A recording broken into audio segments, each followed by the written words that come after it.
Hello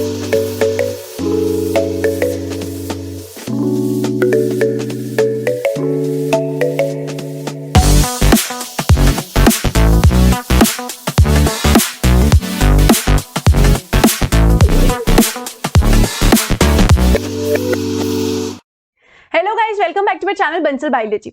आज का जो वीडियो है इसमें हम देखने वाले हैं आईसीएमआर का नेक्स्ट कॉन्सेप्ट, जो कि रिलेटेड है हमारे पिछले कॉन्सेप्ट से ही।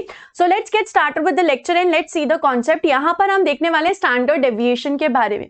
इसमें हमने यहाँ पर बहुत सारे नंबर लिए, जैसे कि हमने बहुत सारे जो ह्यूमंस है उनकी हाइट ली है, तो हाइट के हिसाब से हमने यहाँ पे ग्राफ प्लॉट किया है।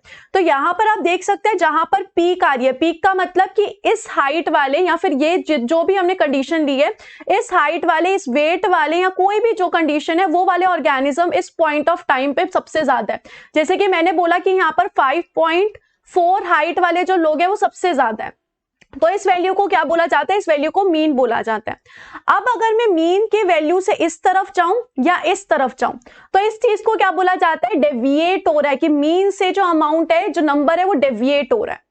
तो जो डेविएशन होता है मीन से, उसको सिंपल सेंस में बोला जाता है standard deviation. Standard deviation is the deviation from the mean value, जो भी हो सकता है, जितना भी हो सकता है। ये भी डेविएशन है, ये भी स्टैंडर्ड डेविएशन है, ये भी स्टैंडर्ड डेविएशन है, सारा का सारा स्टैंडर्ड डेविएशन है। दोनों में से किसी भी जगह पे वो हो सकता है। अब अगर यहाँ पे अगर मैं इससे रिलेटेड एक छोटा सा कॉन्सेप्ट देखूं, तो यहाँ पर जो मीन होता है उसको बोला जाता है म्यू, और स्टैंडर्ड डेविएशन को बोला जाता है सिग्मा। तो स्टैंडर्ड डेविएशन 1 स्टैंडर्ड डेविएशन भी हो सकता है, 2 स्टैंडर्ड डेविएशन भी हो सकता है, 3 स्टैंडर्ड डेविएशन भी हो सकता है। जैसे कि अगर मैंने 1 स्टैंडर्ड डेविएशन बोला तो वो क्या होगा? Mu plus sigma, sigma. वहीं अगर 2 बोला तो म्यू प्लस 2 सिग्मा, 3 बोला तो mu plus 3 sigma, that is standard deviation. फिर यहां पर अगर मैं गई तो म्यू माइनस सिग्मा, क्योंकि मैं किधर जा रही हूँ? एक्स एक्सिस में दूसरी तरफ जा रही हूँ, लेफ्ट हैंड साइड जा रही हूँ। तो इस हिसाब से अगर हम यहाँ पर देखें कि ये जो पहला वाला होता है, यानी कि यहां से लेकर यहां तक जितना डेविएशन होता है ना, इसमें करीब करीब 66% पॉपुलेशन आती है। ये पूरे ग्राफ में 66% ऑफ द पॉपुलेशन इधर वर्स्ट डेविएशन के इसमें आ जाती है। वहीं सेकेंड डेविएशन में अगर हम यहां से देकर यहां तक देखें तो 95% ऑफ द पॉपुलेशन इस वाले में आ जाती है।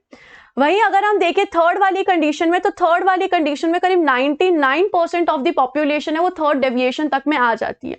जैसे कि अगर मैंने यहाँ पे पूरी पॉपुलेशन का ग्राफ बनाया था, तो 66% फर्स्ट डेविएशन में आ गई, उसके बाद 95 सेकेंड में और 99 थर्ड में आ गई है। तो इस तरीके से यहाँ पर चीजें होती है। बहुत सिंपल सी चीज है, ये हम डायरेक्टली देख रहे हैं।